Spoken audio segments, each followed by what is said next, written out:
సరే. ఇప్పుడు, ఇప్పుడు వారణాసి గురించిను, అన్నపూర్ణ అమ్మవారి గురించి ఇవన్నీ తెలుసుకున్నాం. శివ కామేశ్వరాంకస్త అంటే ఏంటో హ్మ్. చూడండి ఇంకెన్ని చేస్తుందో. ఆవిడేమిటి వసి. వసి అంటే ఏమిటి? వసిత్వము. ఈశిత్వ, వసిత్వ సిద్ధులు అన్నారే. అనిమా సిద్ధి, లగిమా సిద్ధి, గరిమా సిద్ధి, ఈశిత్వ సిద్ధి, వసిత్వ సిద్ధి అని. ఎవరిని వశంలో పెట్టుకుంది? ఎవరిని పెట్టుకుంది? శివుడనే సంకల్పాన్ని తన వశంలో పెట్టుకుంది. శివుడిని కూడా పెట్టుకుంది. అర్థమైందా అమ్మా? పాపం ఆయన సంకల్పం చేశాడే గాని, ఆ సంకల్పం మొత్తం తీసుకొని తన వశంలో పెట్టుకొని సృష్టి చేసింది. మీరు అలా ఉట్టిగా ఉండండి చాలండి అంతే. నామమాత్రంగా ఉంచింది. దేవుడు నువ్వు దేవుడు అని అనుకుంటూ కూర్చో అంది. చేసిందంతా ఈమె. అర్థమైందా? పాపం ఆయన అమాయకుడిలా శివుడు అందుకే కళ్ళు మూసుకొని కూర్చుంటాడు అలా. నేనున్నానులే చెయ్యి, చెయ్యి, చెయ్యి. నీకేదైనా కావాలంటే అడుగు ఇస్తూ ఉంటాను. పరాశూన్యం తీసి నీకన్నీ ఇస్తుంటాను. అందుకే ఆమెకి ఏదైనా తక్కువైతే పరాశూన్యంలోంచి తీసుకొని మళ్ళీ ఇక్కడ సృష్టిలో చేస్తూ ఉంటుంది. వశి అంటే ఈశ్వరుని తన వశమునందు పెట్టుకున్నది అని అర్థం. కలవా వశము కలవారు వశి. ఇప్పుడు మీరున్నారు. మీ మీద మీకు ఆధిపత్యం ఉంది అంటే, మీ శరీరం మీ మీద వశంలో ఉంది అని. ఆలోచనలు, ఊహలు, జీవితాలు, మాటలు, చేతలు ఇవన్నీ గూడా నీ వశంలో ఉండటం వశి. ఏమ్మా? అలాంటిది ఈశ్వరుడినే అనంత తత్వమును వశముగా పెట్టుకున్నది. మనము కేవలం మామూలు తత్వాలు వశంలో పెట్టుకొని నేను గొప్పవాడిని అంటున్నాం. అమ్మవారు అనంత తత్వాన్నంతా కూడా తన వశంలో పెట్టుకుంది. ఈశ్వరుడే అనంతము. అనంతుడు గదా! ఆయన్ని తన వశంలో పెట్టుకొని ఉన్నది అని. ఇంకా ఆమెకి సాధ్యం కాదంటే ఏముందమ్మా? మన తత్వాలతో మనం ఏం చేయగలుగుతామమ్మా? అవునా? ఏం చేయలేము. ఆ తల్లి అనంత తత్వాన్ని తన చేతిలో పెట్టుకుంది. శివుడనే అనంత తత్వాన్ని తనలో పెట్టుకొని వశీ అయింది. అనంత తత్వమే తానే అయి జగన్మాతృ స్వరూపమైంది. అవునా? అంత అనంత తత్వాన్ని శివుణ్ణి తనలో కలుపుకొని ఆమె జగన్మాత అయింది. ఉట్టి మాత కాలేదు. అవునా? ఇక్కడ మనం పుట్టామంటే మన తల్లిదండ్రులు హ్మ్. ఆయన శుక్ర శోణితాలు పెట్టుకొని ఒక పిల్లాడిని కంటాం. అంతవరకే మన వశం. ఆ శ్రీవారి యొక్క వశం అంతవరకే. కానీ శివుడు అనంత తత్వము. ఇంత సృష్టి చేయాలి అంటే ఆయన అనంత తత్వాన్ని తన వశంలో పెట్టుకుంటేనే గాని ఈ సృష్టి జరగదు అని తన వశంలో పెట్టుకున్నదని. అందుకే ఆమె వశీ. వశీకరణ అంటారు కదా! అది. ఆకర్షణ, ఈశిత్వ. వాళ్ళిద్దరూ ఈక్షణ అంటే వశీకరణ అని. ఆకర్షించబడితే సెంట్రిఫ్యూగల్ ఫోర్సెస్‌తో ఎలక్ట్రోమాగ్నెటిక్ పవర్‌తో ఆ బిందువులో అన్ని జరిగాయి. ఇప్పుడు మీరు చదువుతోంది మాగ్నెటిక్ పవర్‌కి మెయిన్ మాగ్నెటిక్ పవర్ పైనుంది. Super magnet. ఆకర్షణ, వికర్షణ, సెంట్రిఫ్యూగల్, ఫ్యూజన్, ఫిషన్స్ అన్నీ గూడా అక్కడ జరిగిన తర్వాత కాంబినేషన్స్, పర్మిటేషన్స్‌తో ఈ సృష్టి జరిగింది అని. 0 బద్దలై, గుడ్డు బద్దలై ఒకటొచ్చింది. 1 నుంచి 2 వచ్చిందని. దాని వెనక ఇంత కష్టపడింది అమ్మవారని. హ్మ్. అంత కష్టం చూడండి.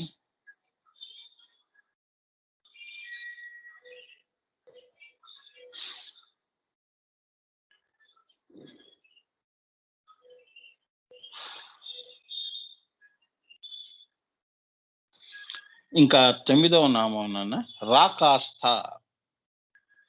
రాక ప్లస్ అస్థ. రాకాస్థ అమ్మవారు.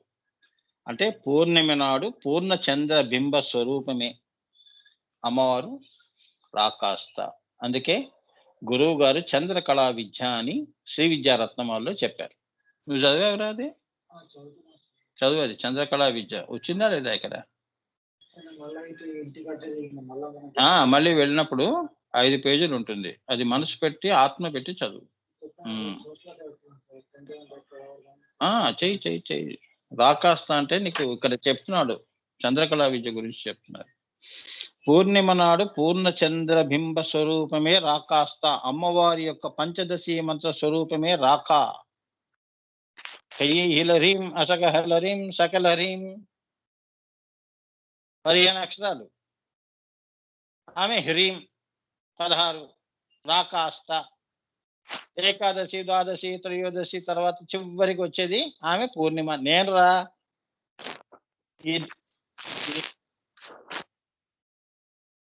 ఈ దశలు క్షయవృద్ధులన్నీ కూడా నేను. అర్థమైందా? రాకాస్త అంటే the sum total of all 15 conscious levels is అమ్మవారు, సూపర్ కాన్షియస్. పూర్ణిమ ఏమిటి? పూర్ణిమలోనే ఏకాదశి, ద్వాదశి అన్ని దాగి ఉన్నాయిగా. 16 వచ్చినప్పుడు ఆమె పూర్ణిమ, అదే షోడశి, అదే నేను రా. రాకాస్త. ఏకాదశి నాడు అలా ఉన్నాను, ద్వాదశి నాడు అలా ఉన్నాను సృష్టి కోసం. అవి ఉంటేనేగా సృష్టి. ఎప్పుడు నేను షోడశి కలగా ఉంటే సృష్టి ఎక్కడ జరుగుతుంది? సృష్టి జరగదుగా. సూర్యగమనం ఉండదు, చంద్ర ఇది ఉండదు, పుట్టుక ఉండదు, చావు ఉండదు. అర్థం పర్థం లేని సృష్టి అవుతుంది. అందుకే ఆమె రాకాస్త. పంచదశి మంత్ర స్వరూపమే రాక. షోడశి మంత్ర స్వరూపము లలిత. ఆవిడ లలితగా ఉంటుంది. అందుకే చంద్రకళా విద్యలో, ఇది యోగా పరంగా కూడా చెప్పచ్చు, చంద్రకళా విద్యలో ఏమ్మా పౌర్ణమి నాడు పూజలు ఎక్కువ చేస్తూ ఉంటారు లలిత అమ్మవారు. ఏమ్మా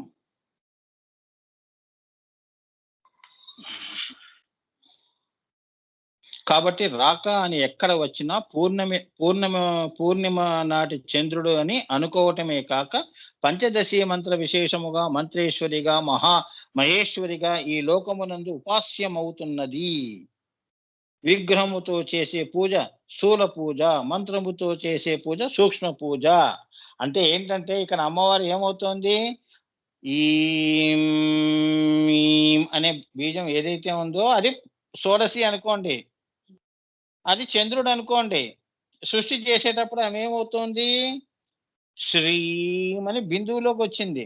శ్రీం నుంచి హృదయ స్థానంలో క్లీం హ్రీం ఈ బీజాలుగా వస్తుంది. ఇదే ఏకాదశి ద్వాదశిగా. మళ్ళీ ఓం దాకా వచ్చింది. మళ్ళీ ఇక్కడ దేవతలు మంత్ర మహేశ్వరిగా అక్కడక్కడ దేవతలు, పంచభూతాల్లో దేవతలు వాళ్ళందరూ కూడా వస్తున్నారు. ఆమె అనేకం అవుతోందిగా, దేవతలు కూడా ఆమె నుంచి పుడుతున్నారు. సో ఈ 15 అవస్థలు ఏవైతే ఉన్నాయో, కళలు ఏవైతే ఉన్నాయో 15 చైతన్య అవస్థలు. పైనది సూపర్ కాన్షియస్, తుర్యాతీతము. తుర్యాతీతము నుంచి తుర్యములోకి వచ్చే సుషుప్తిలో నుంచి మళ్ళీ ఆమె స్వప్నంలోకి వచ్చే స్వప్నం నుంచి జాగ్రత్త చేసింది, ఓం అని బయటపడింది. 15 అవస్థలు అన్నమాట. ఎక్కడి నుంచి వస్తున్నాయంటే ఇవన్నీ ఆ షోడశి నుంచి వస్తున్నాయి స్వామి అని మీరే అంటారు. అది నేను రా అంటుంది కదా. తనలో అన్ని కళలు పెట్టుకుని ఉన్నది అది అది తల్లి. అందుకే షోడశి రూపం అది. అందుకే ఆమె మంత్రేశ్వరి, మహేశ్వరి. ఈ లోకమునందు ఉపాస్యం అవుతున్నది. ఉపాస్యం అవుతున్నది అంటే లొంగుతున్నది అని. నీ ఊహకి లొంగుతున్నది. ఉపాస్య దేవతగా నువ్వు పట్టుకోగలుస్తున్నావు అమ్మవారిని. లేదు అంటే అనుపాస్యం. ఆవిడ షోడశిలో అనుపాస్యం. కిందకి వచ్చినప్పుడు ఉపాస్య దేవతగా వస్తోంది. నువ్వు ఉపాస్య దేవతని ఆరాధించుకుంటూ అనుపాస్య దేవతల్లోకి లయం అవుతున్నావు. నీ జీవితాన్ని షోడశమయం చేసుకుంటున్నావని. అవునా? పూర్ణిమ నాటి చంద్రుడిలా వెలుగుతా ఉన్నాయన నువ్వు అని. ఈ లలితా సహస్రనామాలు చదివితే బహిర్పూజ, ఈ అమ్మవారు విగ్రహములతో చేసే పూజ స్థూల పూజ, అక్కడి నుంచి మొదలుపెట్టి మంత్రముతో చేసే సూక్ష్మ పూజ, అలానే ప్రాణముతో యోగముతో చేసేది సూక్ష్మతర పూజ, అలానే ధ్యానముతో చేసేది పరాపూజ. అలానే ఈ 4 విశేషములు యందు ఈ మంత్రభూత మహేశ్వరి అన్న నామాన్ని, మంత్రభూత మహేశ్వరి అన్న పేరుని రాకాస్థ అంటారు. అంటే అక్కడ పున్నమి నాటి వెన్నెల ఈ భూమి మీద ఉన్న నువ్వు చూసే చంద్రుడిలో కూడా అనుభవిస్తున్నావు. అదే అమృత వర్షిణి. ఉన్నవి వెన్నెల ఎలా ఉంటుంది? ఇది చూసే ఇంత పొంగిపోతున్నావురా పిచ్చివాడా, ఇంకా పైన ఇటువంటి చంద్రుళ్ళు వేలల్లో ఉన్నారు. అర్థమైందా? అదే బ్లిస్ బియాండ్ జాయ్. రాకాస్త అంటే అది. ఈ చంద్రుడికే ఇంత మురిసిపోతున్నావు పౌర్ణమి నాడు. నువ్వు ఆగ్నేయ చక్రం దాటితే ఇంకా చాలా ఉన్నాయిగా గ్రహాలు. సృష్టి ఉందిగా. ఒకడే చంద్రుడు, ఒకడే సూర్యుడు ఉన్నాడా? కాదే. మనకు తెలిసినవి 9 గ్రహాలే. ఇంకా ఎన్ని గ్రహాలు ఉన్నాయో. అవునా? ఇప్పుడు నువ్వు చదువుతుందంతా కూడా ఇప్పుడు ఈ జెనెటిక్స్ అన్నీ కూడా కాస్మోజెనెటిక్స్ నుంచి వచ్చాయి. That's called cosmogenetics. ఇది మామూలు ఉట్టి జెనెటిక్స్. ఇది స్థూలంలో జెనెటిక్స్. అది సూక్ష్మతరంలో జెనెటిక్స్. కాస్మాలజీ అంటారు. కాస్మోస్‌లో ఇంకా ఎన్నో ఉన్నాయి. ఇటువంటి గ్రహ కూటములు. నవగ్రహాలతో కూడుకున్న సూర్యుడిలో ఇటువంటి కూటాలు ఇంకా చాలా ఉన్నాయి. అన్నిటికీ ఆమె రాకాస్థ అని. చూసారా? అర్థం చేసుకోవటంలోనే నోరు వెళ్ళబెట్టాలి. ఇంకా అందుకే అర్జునుడు అలా కళ్ళు అప్పగించి చూశాడు అంతే. ఇంకా నోట్లో మాట రాలేదు.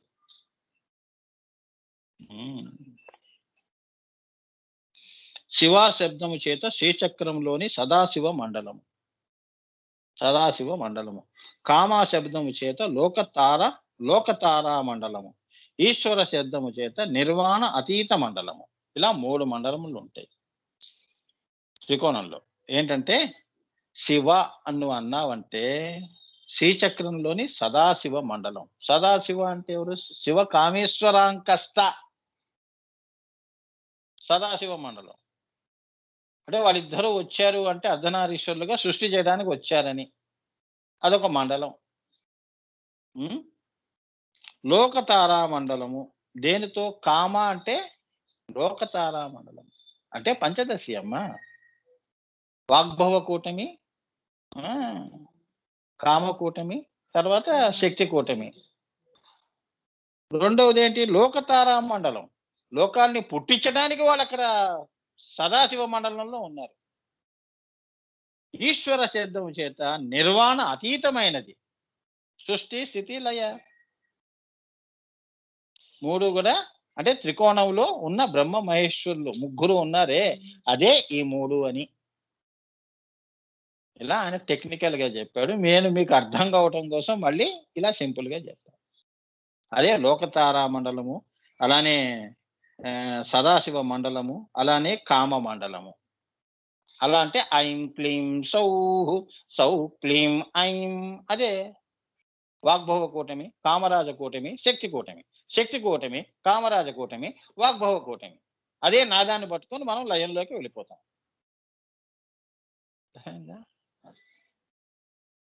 అంక శబ్దము చేత ఈశ్వర శబ్దము చేత నిర్వాణ అతీత మండలము. అంక అంటే శబ్దము చేత దహర మండలము తెలియబడుచున్నది. దహరాకాశం అంటారు కదా, ఈ మండలం తెలియబరుస్తోంది అమ్మవారు. అందుకని హిరింకారాధన గర్భితానలసికాం, నీ హృదయ స్థానంలోనే అమ్మవారు ఉంది అని, ఆ శివపార్వతులు ఉన్నారని. అర్థమైందా? అది అంక. నీ శరీరంలో దేవుడు ఎక్కడ ఉన్నాడామంటే ఇక్కడ అంకస్తమై ఉన్నారండి, హృదయంలో ఉన్నారండి, నా ప్రేమ గుండెలో ఉందండి అని చెప్తున్నావుగా. అంకమైంది, అన్నిట్లో తాను అంకమైంది అని, సర్వ సృష్టిలో కూడా. అందుకని సదాశివ అంక ఆమె. ఈ పొటెన్షియల్ ఎనర్జీ అంటే ఏంటంటే స్థూల ఈ ప్రపంచం అంతా ఈ జడము మనంతా జడమేగా. మనలో ఆమె చైతన్యంగా ఉంది. ఆమె ఎక్కడ ఉన్నది? అంకములో ఉన్నది, హృదయాంకములో ఉంది. అర్థమైందా? అదన్నమాట అంకము అంటే. అది అంటే ఆ ప్లస్ 0 ప్లస్ క. ఇక్కడ ఆ అంటే సదాశివుడు, 0 అంటే ఈశ్వర పూర్ణ పరతత్వం, ఈశ్వరుడి యొక్క పూర్ణ పరతత్వం.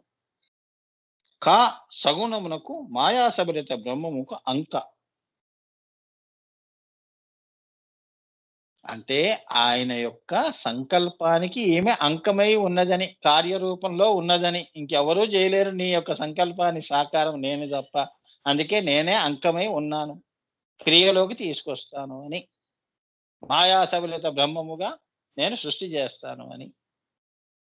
అంకము అంటే అది. ఆయన సంకల్పానికి ఏమో అంకమైంది. ఆంజనేయ స్వామికి అది, రాముడికి ఎవరు అంకము? ఆంజనేయ స్వామి. నువ్వు తప్ప ఇంకెవరు లంక వెళ్ళలేదు నాయన, ఆంజనేయ రారా ఇగో ఇది ఇవ్వురా, ఈ ఉంగరం అమ్మకి ఇచ్చిరారా అని చెప్పి వీణు పంపించాడు ఆయన. అవునా? ఆ రామ బాణం పెట్టుకున్నాడు. అందుకే గుండె చీల్చి చూపించాడు. అంకమే ఉన్నావు రామ, నువ్వు నాకు ఈ రామనామమే బలము అని చెప్పి పోయాడు. అవునా? పెళ్లి సాధించుకొని వచ్చాడు. ఇది పెట్టుకుంటే అది అర్థమవుతుంది అంక అంటే ఏంటో అనేది.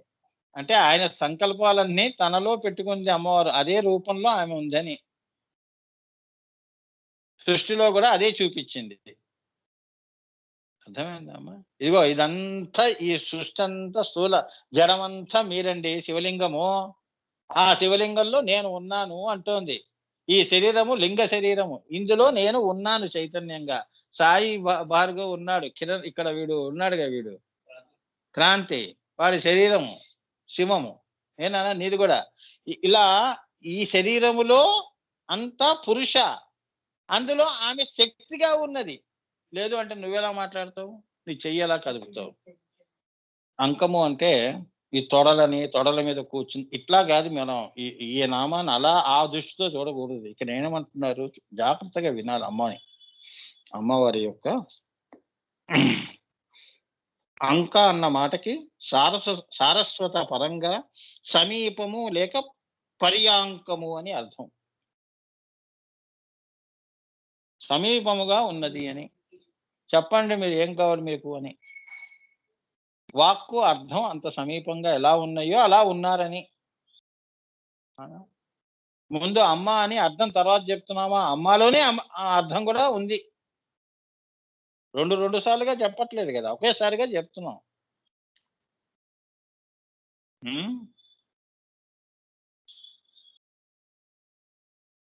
మంత్రశాస్త్ర పరంగా దాని అర్థమే వేరు. ఇది మాయా సబలిత బ్రహ్మస్వరూపం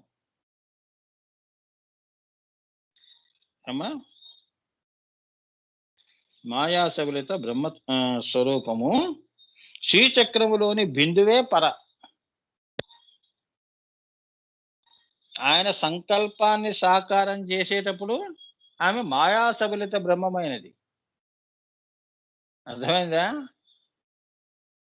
అంటే ఆయననే కింద వరకు తీసుకొస్తోంది. అప్పుడు ఆమె మాయా సబలిత బ్రహ్మమైంది.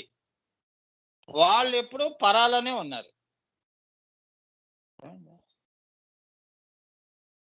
ఎక్స్టెన్షన్, బట్ ఆయన అక్కడే ఉన్నాడు. ఆయన కోరిక ఒక్కటే తీసుకుంది, సంకల్పాన్ని సాకారం చేసింది మాయా సబలిత బ్రహ్మ రూపంలో. అర్థమైందా?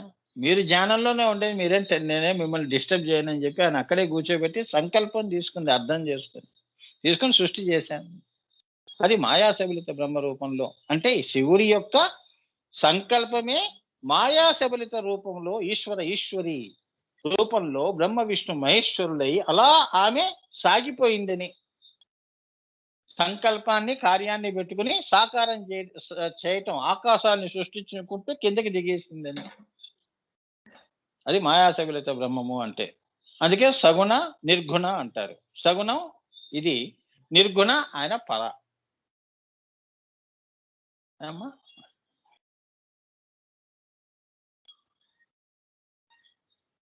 అవ్యక్త వ్యక్తావ్యక్త పరతత్వ సంజ్ఞ వ్యక్తావ్యక్తములను బంధించున్నది పూర్ణమే అని రహస్యం. నువ్వు ఏదైతే వ్యక్త అవ్యక్త అని అంటున్నావే, ఇదంతా కూడా అవ్యక్త వ్యక్తావ్యక్త పరతత్వ సంజ్ఞ వ్యక్తావ్యక్తములను బంధించున్నది పూర్ణమే, సున్నాయే. అర్థమైందా? పూర్ణమిదం పూర్ణమదం పూర్ణాత్ పూర్ణముదచ్యతే అని ఎందుకన్నారు? పూర్ణంలోంచి ఎంత తీసినా అది పూర్ణమే. అందులో నుంచి 1 నుంచి వచ్చినా మళ్ళీ అన్ని సున్నాలోనే వెళ్ళిపోతాయి అని. అది ఎప్పుడో పూర్ణమే, అంతే కదా. మ్యాథమెటిక్స్లో ఏముందమ్మా? 1 to 9 కదా మ్యాథమెటిక్స్. 10 లేదు కదా. మళ్ళీ పైకి వెళ్ళాలి. 1 + 0 10 సార్ అంటాం. అవునా? అది మాయ పెరిగింది. మాయా సబలిత బ్రహ్మ 10, 11, 12, 13 ఇంతవరకు భూతాకాశం వరకు నిన్ను నన్ను సృష్టించి పడేసింది అమ్మవారు. 84 లక్షల జీవరాశులను సృష్టించింది. స్పీషీస్.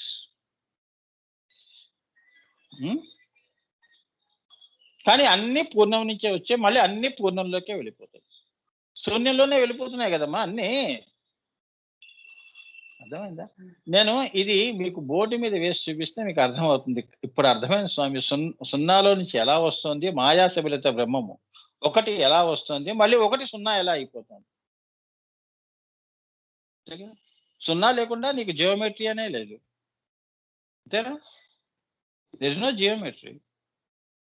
సున్నాను సాగదీస్తే స్ట్రైట్ లైన్ అయింది. అదే ట్రయాంగిల్ అయింది. విశ్వయోని అయ్యి ఇంత సృష్టి చేసింది. మళ్ళీ ఈ యోని నుంచి ఈ సృష్టి అంతా కూడా మళ్ళీ ఆ యోనిలోకి వెళ్ళిపోయి అది మళ్ళీ స్ట్రైట్ లైన్ అయిపోయి 0 అయిపోతుంది. అర్థమైందమ్మా? ఏం లేదు. వమనం చేప చుట్టి అవతల పడేసింది. పరాశూన్యంలో పడేసిందని. అంతేగా? నీలో ఎన్ని ఆలోచనలు, ఊహలు ఉన్నా రోజుకి ఒక 100 ఆలోచనలు చేశావనుకో, ఇది పూర్ణము నీ మనసు. అందులో నుంచి వచ్చిన ఊహలు అన్నీ కూడా లోకాలు అనుకోండి. మళ్ళీ రాత్రి పడుకున్నప్పుడు ఇవన్నీ మళ్ళీ నీలో సున్నాలో కలిసిపోయినాయి. చెప్పండి. అనేకం ఏకం అయిపోయినాయి. అవునా? అలా అలా సింపుల్గా కూడా అర్థం చేసుకోండి అని. ఇది కాదు అసలు మాయా సబలిత మంత్రశాస్త్ర ప్రకారంగా వేరుగా ఉంటుంది. సృష్టి అంతా మళ్ళీ సృష్టి చేస్తుంది, స్థితి చేస్తుంది, లయం చేస్తుంది. మళ్ళీ ఆవిడికి మహాప్రళయంలో వమనం చేస్తుంది. సృష్టి స్థితి లయ తిరోధానం చేస్తుంది. తిరోధానం నుంచి వమనం చేసేస్తుంది. అంటే ఇప్పుడు యోగి కూడా కూర్చున్నప్పుడు మూలాధారం నుంచి వాడు పైకి వెళ్ళిపోతున్నప్పుడు ఈ శరీరం అంతా ఈ మాయా సబలిత బ్రహ్మం అనే ఈ సృష్టి అంతా కూడా ఏమైపోయింది? అన్ని భ్రమలు వదులుకొని వెళ్ళిపోతున్నాడు శూన్యంలోకి. ఇవన్నీ శూన్యంలో అలా వెళ్ళిపోతారు అన్నీ. మనిషిని కాల్చిన తర్వాత వాడి 3వ రోజు చూస్తే బూడిద, 2 కుండల్లో బూడిద. అంత శరీరం 2 కుండల్లో వచ్చింది. నీళ్ళల్లో కనిపిస్తే ఎక్కడ పోయింది? శూన్యం. త్రివేణి సంగమంలో కలిసిపోయింది. శూన్యంలోకి వెళ్ళిపోయింది. రూపం లేదు. నామరూప జగత్తు లేదు. భావం అభావంలోకి వెళ్ళిపోయింది. చూసారా? చాలా గొప్పగా ఉంటాయమ్మా. అది అంక శబ్దములోని అంకములు 1, 2, 3. అంకస్థ అంటే ఏంటంటే 0 నుంచి 9 వరకు తానే నిండి ఉన్నది అని అంకస్థ అన్నా కూడా అదే. నవావరణలో తానే శక్తి, సర్వం శక్తిమయం జగత్. అంకములు అంత శక్తి ఆమె. ఆ అంటే 1, 0 అంటే 0. కా = 1 + 0 + 1 = 2. అదే అవతల ఉన్న 1 శివ. అవతల వెనక ఉన్నది శివ. యువతల ఉన్న 1 శక్తి. సృష్టి వైపు ఉన్నది. అర్థమైందా? ఈ 2 0 + 1 = 2 అంటే అది పొటెన్షియల్ కినెటిక్ ఎనర్జీస్. అదే తమలపాకులో ఎర్రదనం అంటే. మూడోది ఏమొచ్చింది? ఎరుపు వచ్చిందే అది. ఆ 1, 2 శివ శక్తి అని. మూడోది సృష్టి ఎరుపు. అది చెప్తున్నాడు మంత్రశాస్త్ర ప్రకారంగా. ఆ అన్న అక్షరము అనుత్తర లిపి. అటువైపు ఏముంది అంటే ఏమి లేదు స్వామి. అంటే అబ్స్ట్రాక్ట్ అజంప్షన్. ఏమీ లేని చోట ఒక తెల్ల కాగితం మీద ఒక చుక్క పెట్టడం. ఇక్కడ ఏముంది అంటే చుక్క ఉంది స్వామి అన్నావు. అది ఆ చుట్టూ ఏముంది అంటే శూన్యం స్వామి. అనుత్తర లిపి. తెల్ల కాగితం ఏమీ లేదు. చుక్క తప్ప ఏమీ లేదు.